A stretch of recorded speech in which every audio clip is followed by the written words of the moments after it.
Tochter aus Elysium, wir betreten Freud trunken, himmlisch im Heiligtum. Deine Sauber binden wieder, was die Mode streng gestylt. Alle Menschen werden Brüder, wo dein sanfter Flügel weilt. Freude heißt die Stärke Feder in der ewigen Natur. Freude, Freude treibt die Räder in der großen Welt nur. Blumen lockt sie aus den Keimen, Sonnen aus dem Firmament. Swaren rollt sie in dem Raumen, die des Sees Rohr nicht kennt. Welcome, members and friends, visitors, and guests to Thomas Jefferson Unitarian Church. I am Deborah Novgardoff, a member of the Board of Trustees. Unitarian Universalists respect the sacred texts of all religions, but reject dogmatic beliefs and rigid creeds. Our congregation includes humanists, Jews, Buddhists, and Christians, believers and agnostics, people bringing previous religious connections, and I'm sure I've left someone out, and those searching for deeper meaning in their lives. Wherever you come from, wherever you are, and wherever you may be going, you are welcome. We have a number of announcements today. While our church building is closed, our church remains quite active. The Board of Trustees has called a special congregational meeting July 12th, that is next Sunday, for anyone who's lost track of time, at 1 p.m., which we will hold by Zoom. There are two items on the agenda. First, we will vote about whether to remove Thomas Jefferson from our name. Please look on our TJ website for comments regarding the pros and cons of this name change. Secondly, we will vote on whether to reallocate capital campaign funds to the proposed covered walkway at the entrance to our building. The July tapestry has the details about this reallocation of funds. This meeting, July 12th, is open to church members only. Here are important Justice Center announcements. We will devote coffee hour following today's church service to an informative presentation and discussion regarding the future direction of the Justice Center. Stay on following the service to hear about the proposed KUJAN, or the Kentucky Unitarian Universalist Justice Action Network. It's really very exciting stuff going on here. The Justice Coordinating Council plans to take the books out of the conference room at the farmhouse to make room for our Justice Library. You are welcome to any of the books in the farmhouse library. Please browse them this week and take anything you want. Come between 10 and 3, except on Wednesday, and get the farmhouse key from the office. Coffee chats continue Monday to Thursday at 9 a.m. and happy hour on Friday at 5. The link for these is up on the website. Reverend Dawn Cooley will be our featured guest on Wednesday this week, and she will speak to the plans for the development of this state action network. For lingering questions and anyone else who wants to dig deeper on the KUJAN proposal. I'd also like to give another shout out to this month's TJ Tapestry, our July newsletter that was sent out June 25th. It has so much informative and inspiring justice news. Barb Freeland has this announcement: there will not be a family circle gathering today. And lastly, the office is now closed on Wednesdays. So welcome. Those are the announcements I have, and back to Reverend Elwood. I'm glad to be here again, though this is the last time you'll hear from me for a while. I'm sure that Marie and the Sunday Service Committee have some wonderful speakers lined up for the rest of the summer, so please come back next week. Join me now, if you will, in our words of chalice lighting. I think you had them in an order of service. We light our chalice this morning in celebration of the implications of our Unitarian Universalist name. that we are called to look for the oneness that unites all, called to lift up both the singular and the whole, just as we are invited to understand how respect for the inherent worth and dignity of every person leads us to respect for the interdependent web of all existence of which we are a part.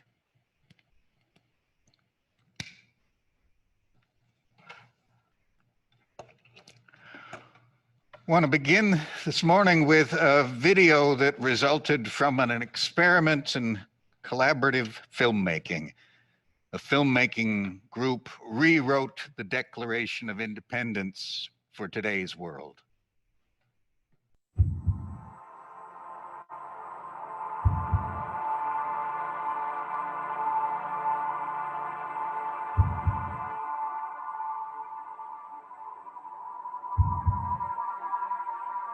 When in the course of human events, 在人类活动的过程中， In the course of human events, عندما نكون في مضمار الأحداث البشرية. Quand dans le cours des événements humains, becomes increasingly necessary Para reconocer to recognize the fundamental qualities yang menghubungkan kita. that connect us. that connect us. That connect us. Après ça, vous l'évaluez. the truths we hold. To be self-evident. Alors nous devons réévaluer les vérités que nous tenons pour acquises. That all humans Created equal. and all are connected. 比如每个人都是生来平等，并且联系在一起的。 That we share the pursuits of life, La recherche d'une vie meilleure. Liberty, Happiness. Kebahagiaan. food, والغذاء. Water. Agua. Shelter. El refugio. Seguridad. Education. Justice. And hopes for a better future. That our collective knowledge, economy, technology, and environment are fundamentally interdependent. Interdependent. ketergantungan kita. that what will propel us forward لأن لدينا شجاعة على التقدير. is our curiosity. Curiosité. Basta ingin daw kita.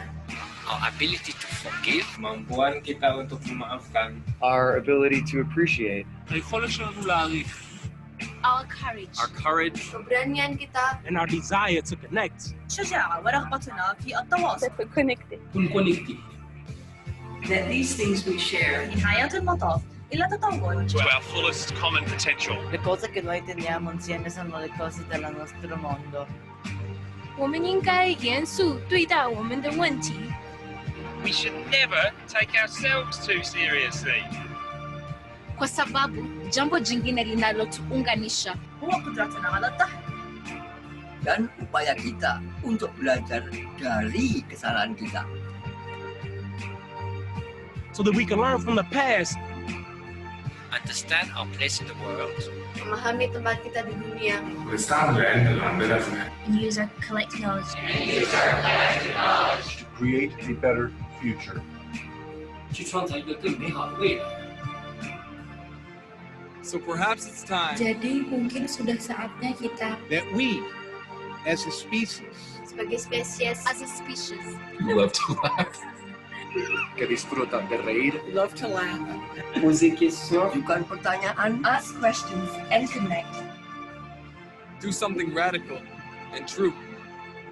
for centuries, We have declared Independence. 这几百年，我们一直在宣称独立。Perhaps it's now time That we as humans, declare our interdependence. Interdependenza. interdependent. interdependence. Interdependence. Interdépendance.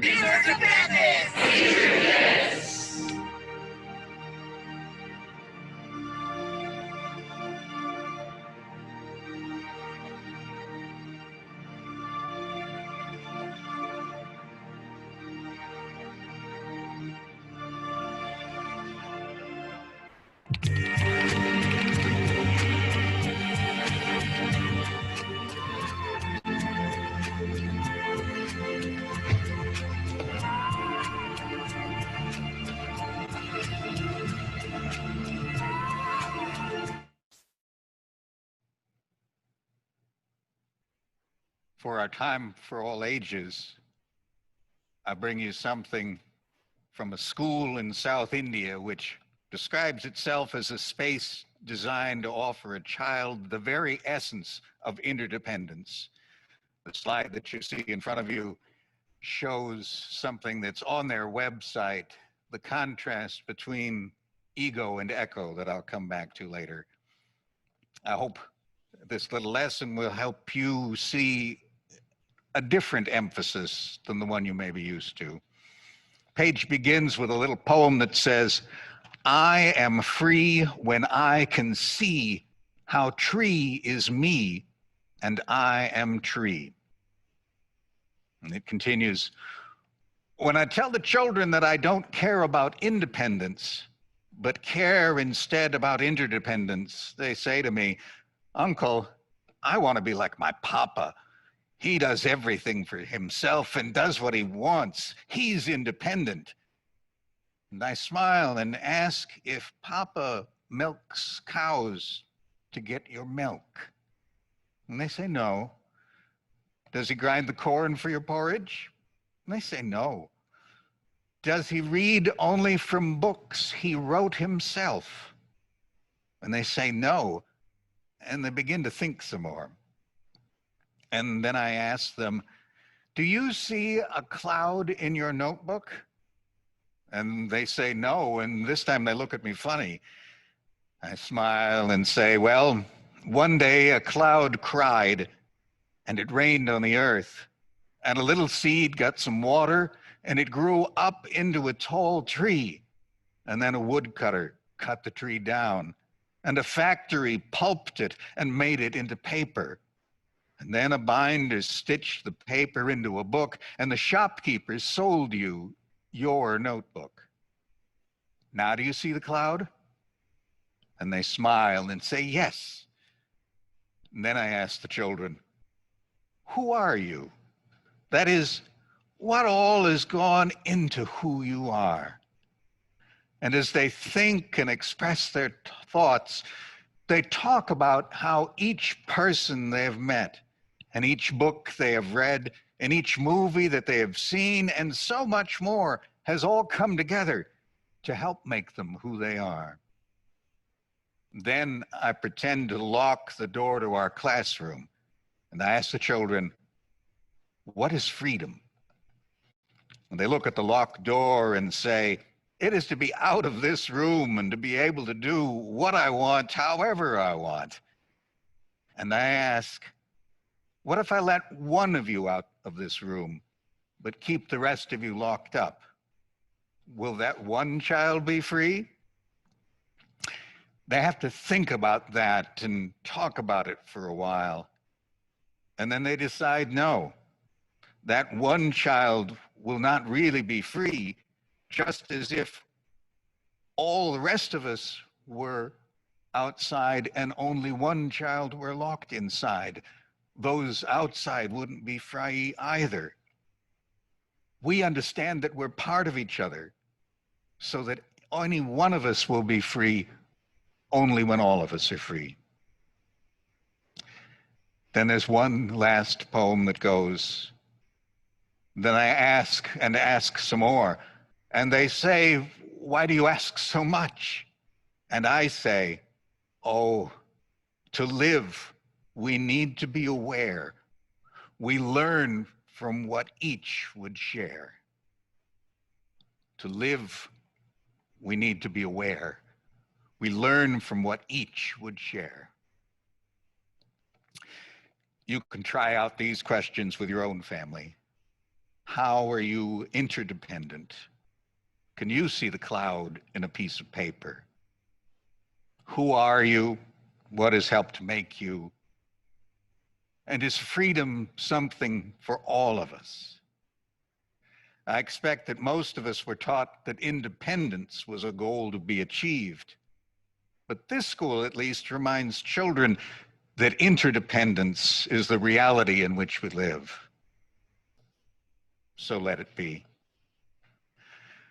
And now I understand Sheila Ward will tell us something about Days for Girls, the beneficiary of today's Share the Plate special collection.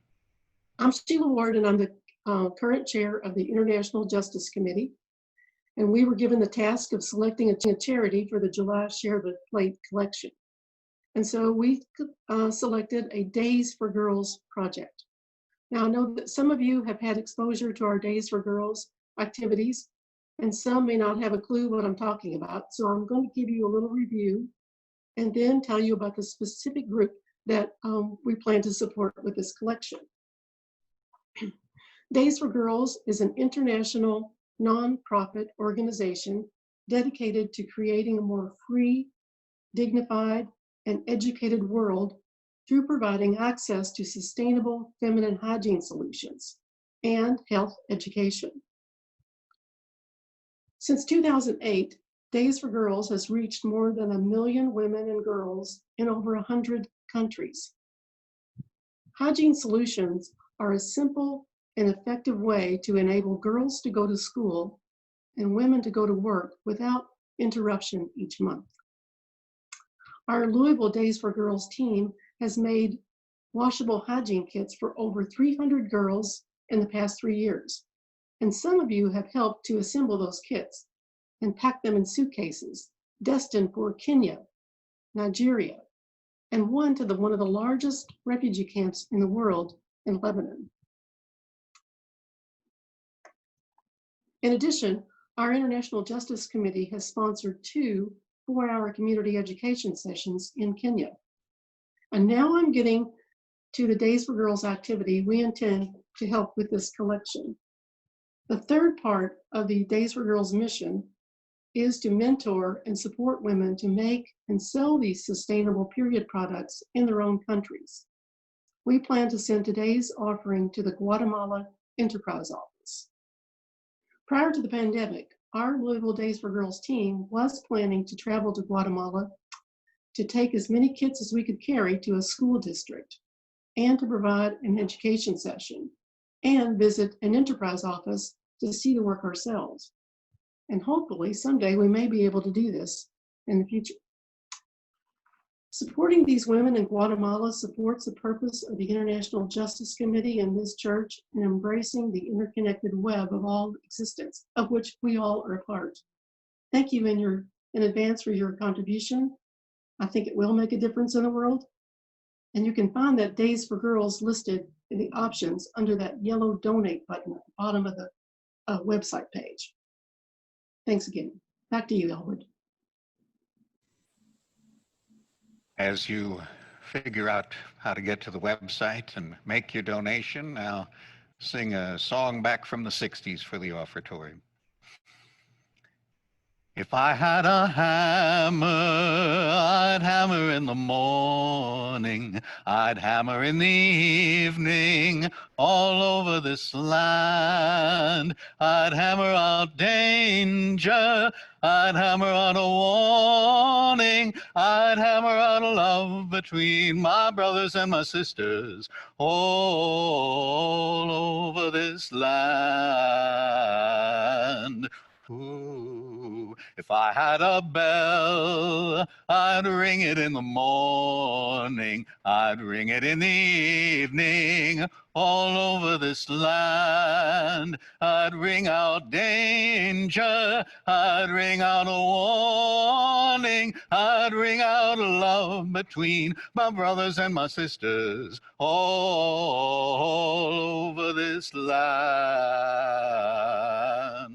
Ooh, if I had a song, I'd sing it in the morning, I'd sing it in the evening, all over this land. I'd sing out danger, I'd sing out a warning, I'd sing out love between my brothers and my sisters, all over this land.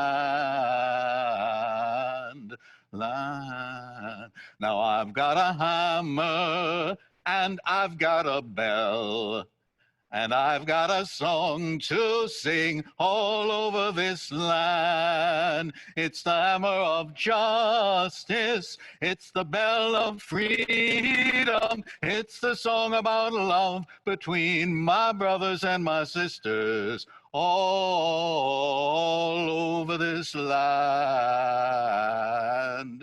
this land.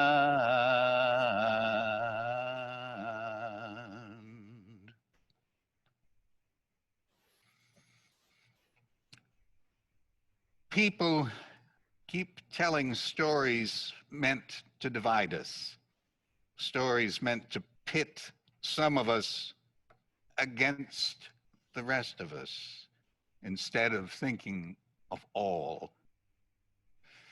David Brooks recently in a New York Times column put it this way: what's the core problem in our country?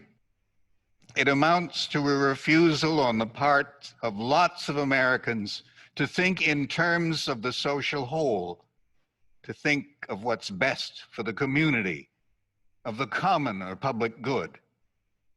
Each of us thinks we know what's best for ourselves. We're confronted with a succession of wicked problems, and it turns out we're not even capable of putting on a frigging mask. That's Brooks' words. But Brooks concludes saying, what's lurking, I hope, somewhere deep down inside is our shared ferocious love for our common country and a vision for the role that America could play as the great pluralist beacon of the 21st century. I would echo that hope. In the midst of the ongoing pandemic, the very essence of which is proof of our connection, of our interdependence, America has just celebrated Independence Day. But this is at a time when we're being called to reevaluate which people and which causes from our nation's past really deserve to be celebrated. I'm not going to talk much about specific people today, but I want to suggest that in our culture, I think it's time that we reevaluate the idea of independence and look more closely at how we are interdependent. Perhaps we've overly connected the idea of being independent with the ideas of being grown up and being successful. Perhaps we've even found it convenient to avoid recognizing the part that we play in making our country what it is. Quote, some them out there as being evil and the cause of all of our country's problems. The idea of interdependence calls us to look at our part in shaping how things are, calls us to think about how we can all work together. Langston Hughes acknowledged the reality of interdependence in a poem he wrote almost 70 years ago. The poem is called Theme for English B, and it ends this way. You are white, yet a part of me, as I am a part of you. That's American. Sometimes, perhaps, you don't want to be a part of me, nor do I often want to be a part of you, but we are. That's true. As I learn from you, I guess you learn from me, though you're older and white and somewhat more free. This is my page for English B. We are part of each other and of everything. But philosopher Kathleen Dean Moore suggests that at some level, each person probably feels they're somehow completely separate from everyone, from everything else, even when we know that's not true, even when we understand that we're interconnected. Moore adds, this is the saddest, most self-destructive mistake of all our sad and self-destructive mistakes, to think that humans can degrade their habitats and not degrade themselves. I believe the environmental evidence for that kind of interconnectedness is obvious. When we pollute the air, we wind up breathing polluted air, hurting ourselves and shortening our lives. When we pollute the water we drink, we wind up polluting our own bodies, and so on. One of the basic lessons of the environmental movement of my youth was that we should regard the earth as like a spaceship that has limited air, water, and food. So it needs to depend upon the efficiency of its recycling systems to be able to support the life it carries. Special care must be taken on a spaceship with toxic substances, lest their toxicity cannot be contained or transformed. Again and again, however, we have forgotten this lesson on the real earth, figuring that if something doesn't seem to hurt me, that's all I need to care about. For example, while humans have understood that lead is toxic since at least the late 1800s, we in the United States used leaded gasoline until a phase-out began in 1976. We also used lead in paint that we put in our homes and in our water pipes, and have other exposures as well. Studies have shown that lead damages parts of the human brain responsible for impulse and aggression control, and that it generally hurts communication between neurons. Other studies have shown a correlation between the declining blood lead level in America and a decline in the crime rate. That is, it seems that much of the decline in violent crime in America over the last 50 years or so can be traced to the reduction in lead in the environment around us. And yet, instead of fixing the lead problem, we often look at a group of people and say, they're criminals. The reduction in lead exposure has not been uniform.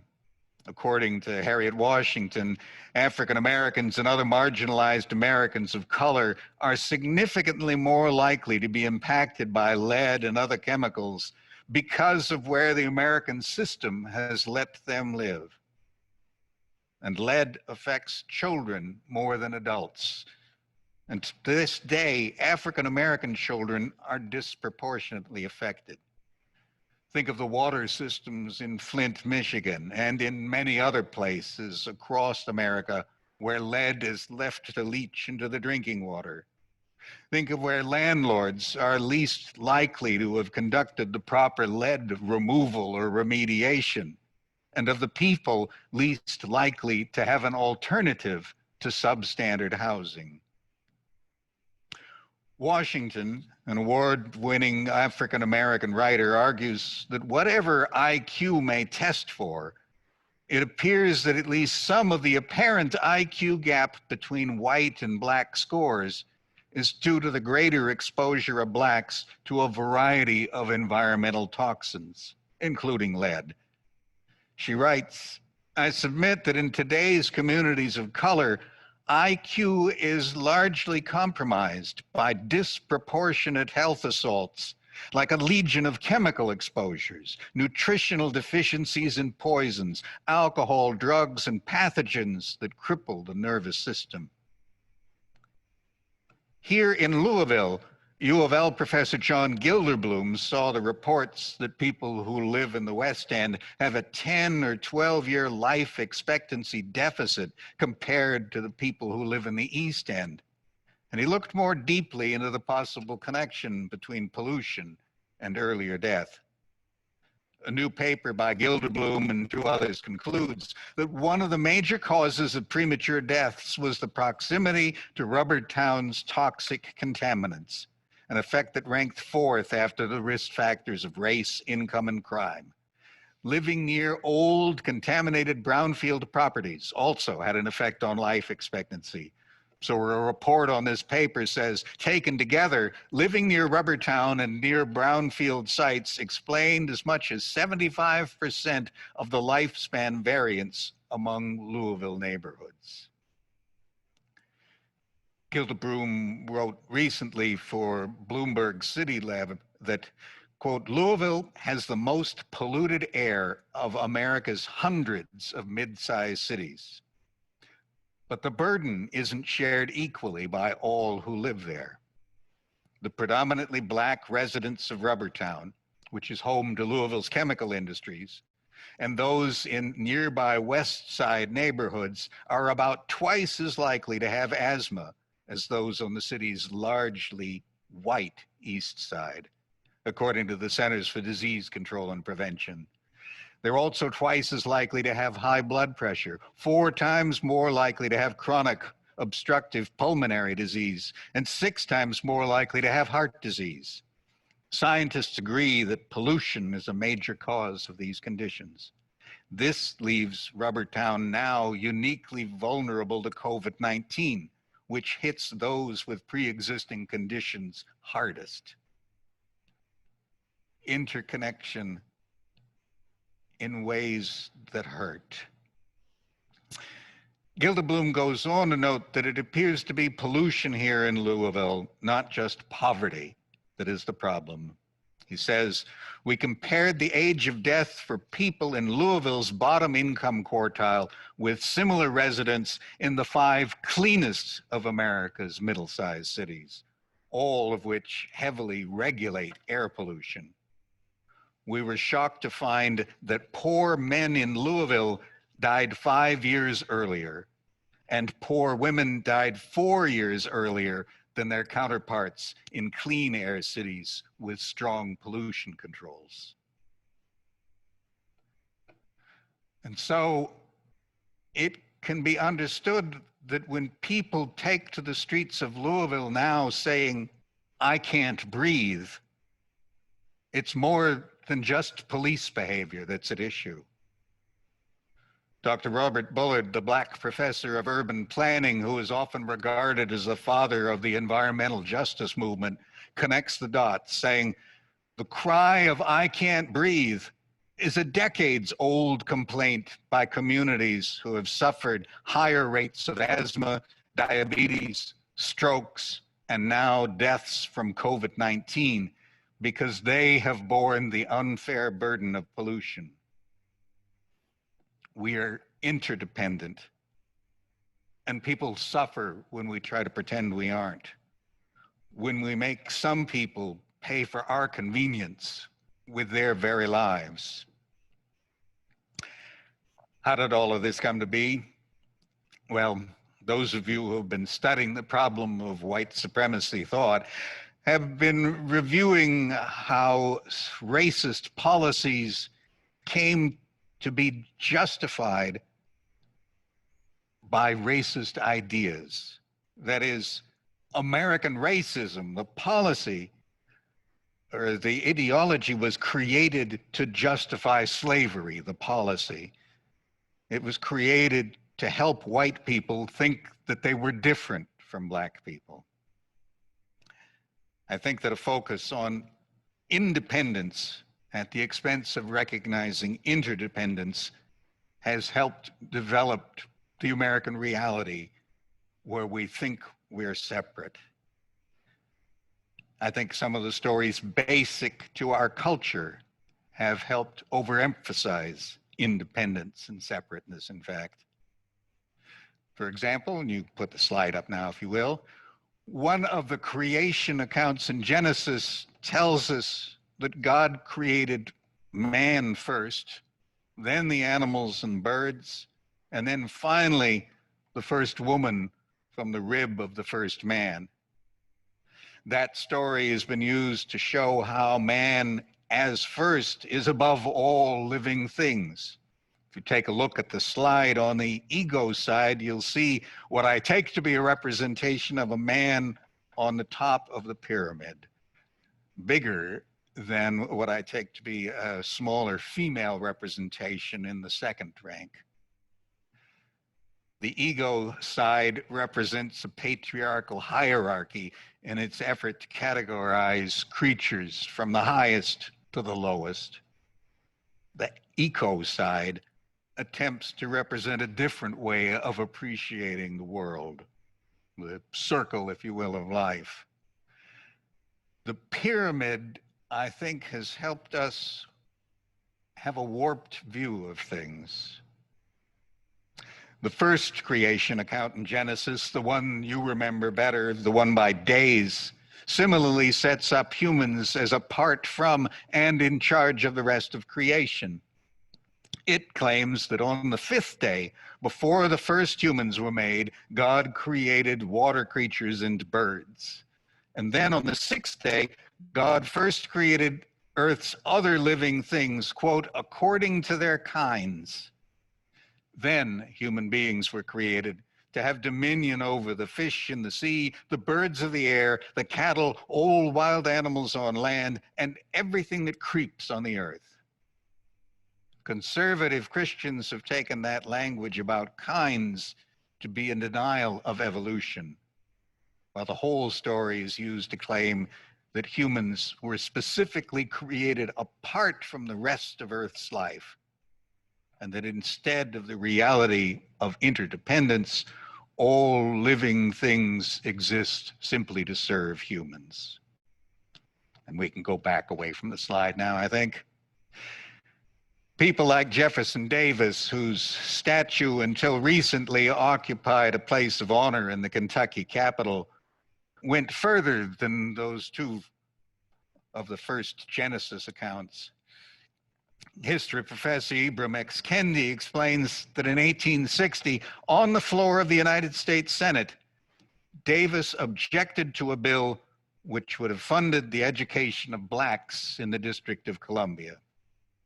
Davis said, and I quote, "This government was not founded by Negroes, nor for Negroes, but by white men for white men." Davis added, "The inequality of the white and black races was stamped from the beginning." Within some forms of Christianity, Jesus was portrayed as a white person, and stories were circulated that the black race had been separately created, different from the Adam and Eve of Genesis, or that blackness was a deserved mark of God's punishment. That is, much of American Christianity taught that blacks did not deserve freedom or equality because God had simply not made blacks to be free, to be equal to whites, but had made them deliberately different. The stories that divide us have deep, deep roots.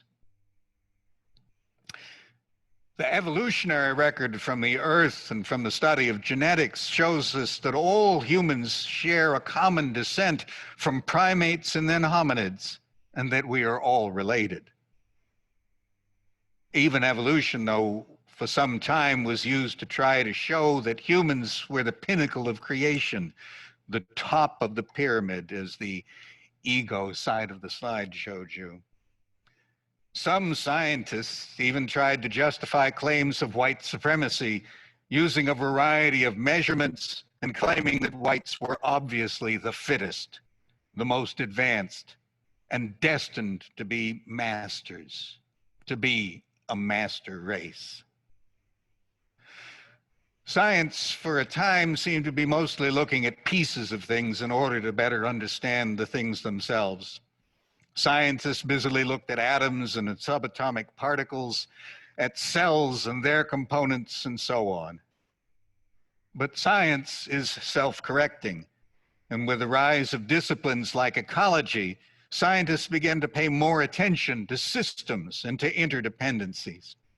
For example, they began to understand that to appreciate something like wolf behavior, one needed to do more than test a caged wolf. Instead, they learned that some of what makes a wolf is the wolf pack. And some of what makes a wolf is the interaction between the wolves and their prey species. And some of what makes a wolf is the physical setting in which a wolf lives. We also began to better appreciate that who we live with and how we make our livings and where we live matter to understanding humans as well. Geneticist and environmentalist David Suzuki suggests that the earliest human societies lived closer to nature and had a worldview that stressed, quote, that everything is connected to everything else, that nothing exists in isolation or alone. and that such early humans tended to assume that, quote, we had a responsibility to act properly to keep the whole world in order.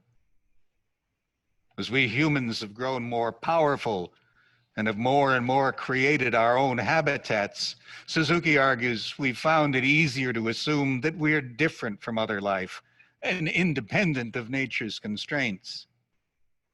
Suzuki argues, however, that we're misunderstanding a lot of reality if we only work from the assumption that nature is out there, from the assumption that we're not interdependent with it. Suzuki insists that we need to appreciate interdependence if we're to understand actual relationships between humans and the world. He writes, "We are creatures of Earth, created out of stardust, energized by the sun, carrying with us the fragments of the first life forms, evidence of our kinship with every other living creature on the planet.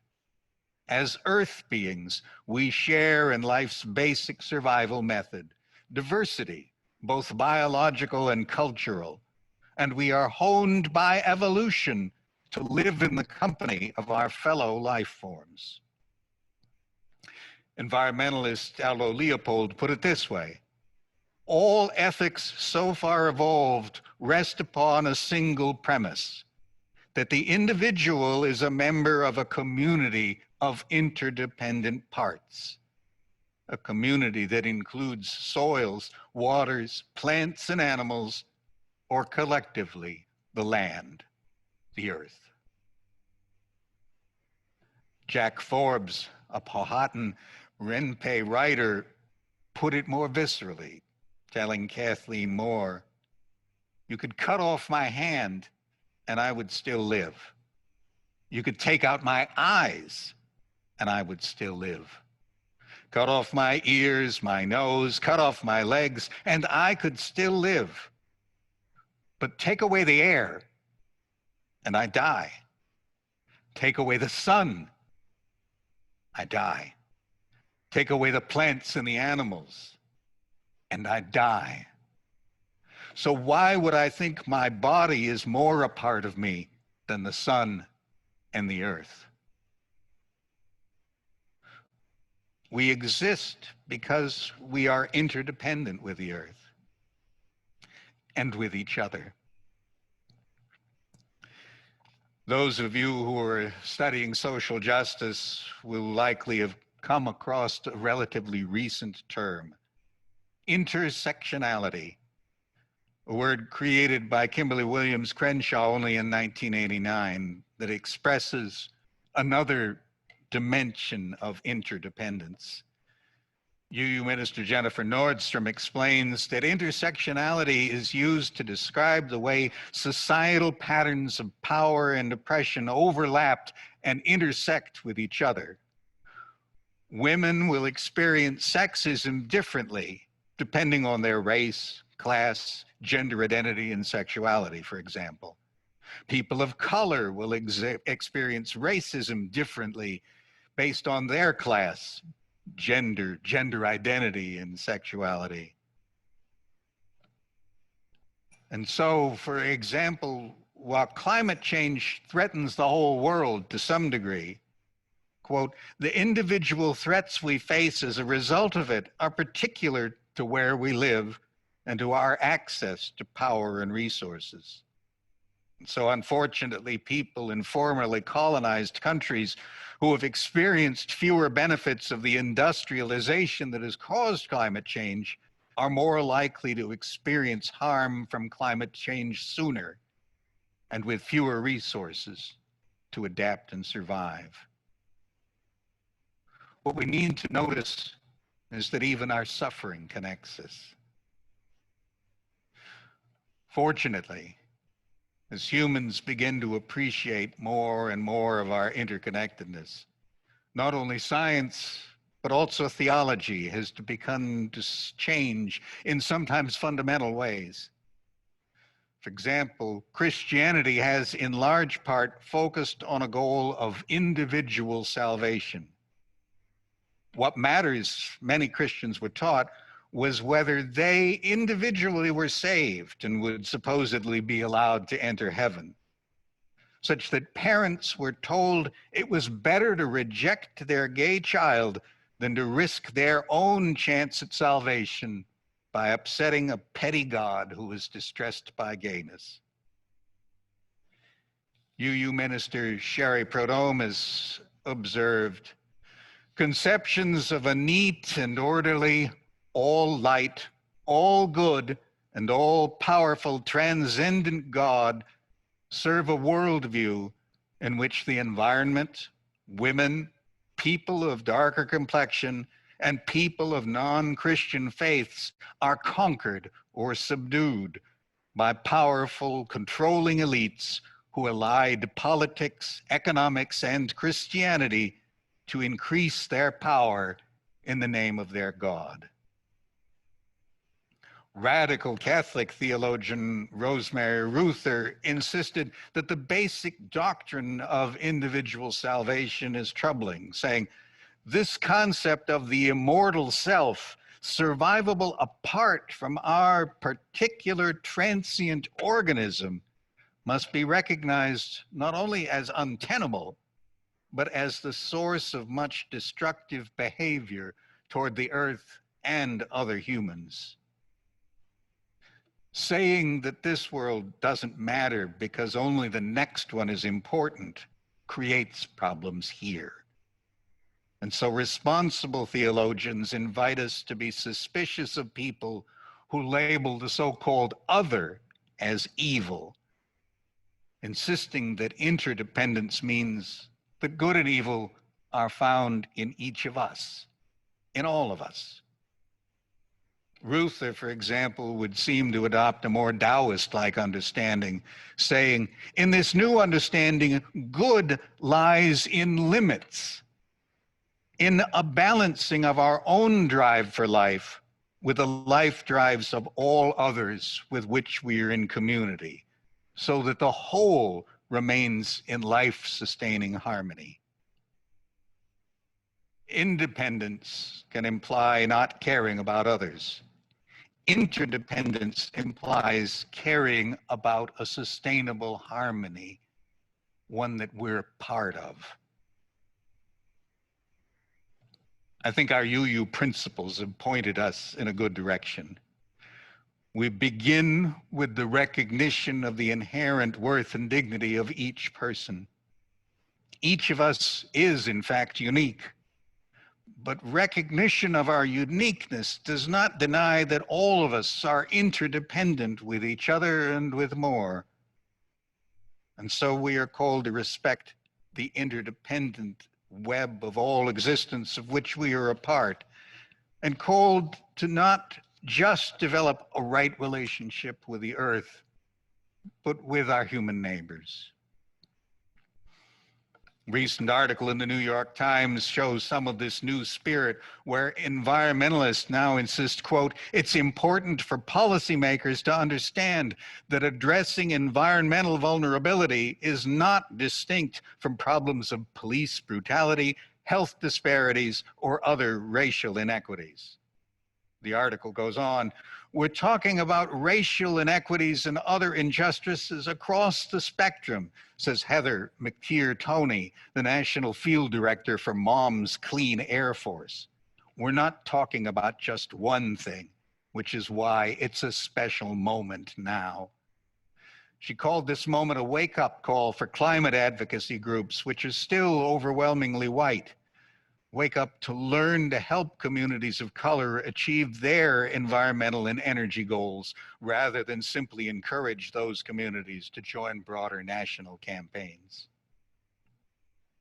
So as you heard in the opening video, when in the course of human events, it becomes increasingly necessary to recognize the fundamental qualities that connect us, then we must reevaluate the truths we hold to be self-evident, that all humans are created equal and all are connected, that we share the pursuits of life, liberty, happiness, food, water, shelter, safety, education, justice, and hopes for a better future.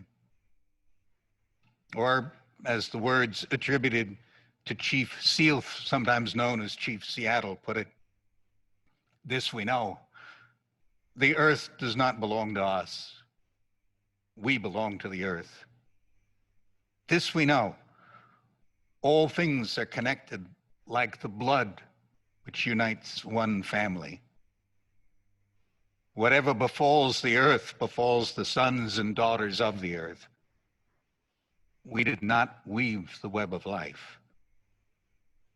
Whatever we do to the web, we do to ourselves. And ourselves is all of us.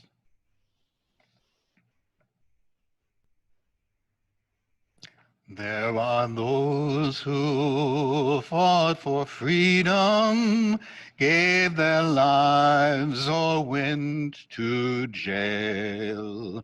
Let us follow in their footsteps. Let us take the freedom trail. Will the circle be unbroken? Will it stand throughout the land? Yes, we'll carry on for freedom, hand in hand, hand in hand. There were those who fought before us. We still honor every name. But the struggle isn't over. Now we all must do the same. There are those who would divide us, who would keep us all apart. But we'll keep the bond between us, and we'll give each other heart. Will the circle be unbroken? Will it stand throughout the land? Yes, we'll carry on for freedom, hand in hand, hand in hand. There's a tie that binds all people, that is like a silver strand. Oh, it crosses every ocean, and it reaches every land. Will the circle remain unbroken? Will it stand throughout the land? Yes, we'll carry on for freedom, hand in hand, hand in hand.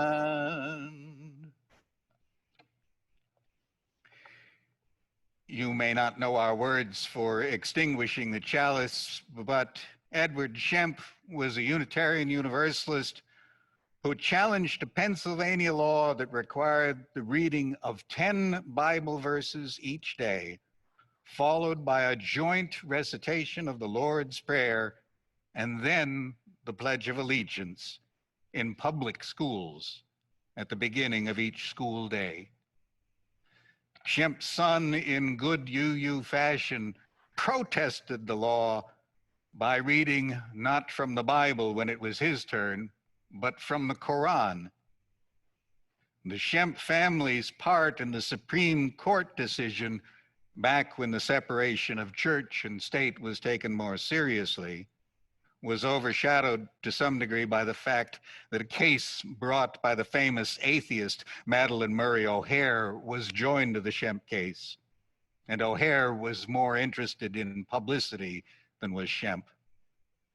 But Shemp, I think, recognized that our interconnectedness calls us not to privilege any single position, but to create structures which can hold and support diversity. So these words: Unitarian Universalism is a faith in people, hope for tomorrow's child, confidence in a continuity that spans all time. It looks not to a perfect heaven, but to a good earth. It is respectful of the past, but not limited to it. It is trust in growing and conspiracy with change. It is spiritual responsibility for a moral tomorrow.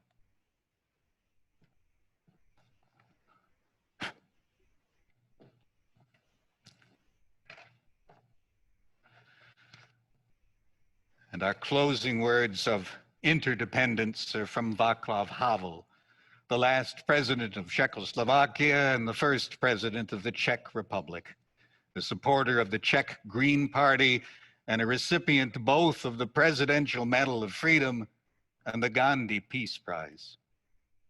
Havel wrote, "We must divest ourselves of our egotistical anthropocentrism, our habit of seeing ourselves as masters of the universe who can do whatever occurs to us. We must discover a new respect for what transcends us, for the universe, for the earth, for nature, for life, and for reality.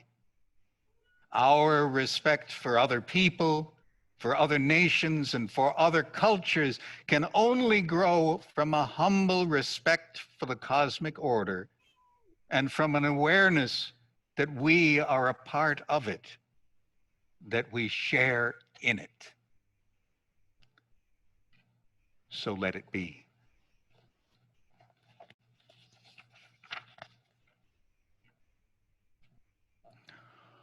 What wondrous love is this, O my soul, O my soul? What wondrous love is this, O my soul?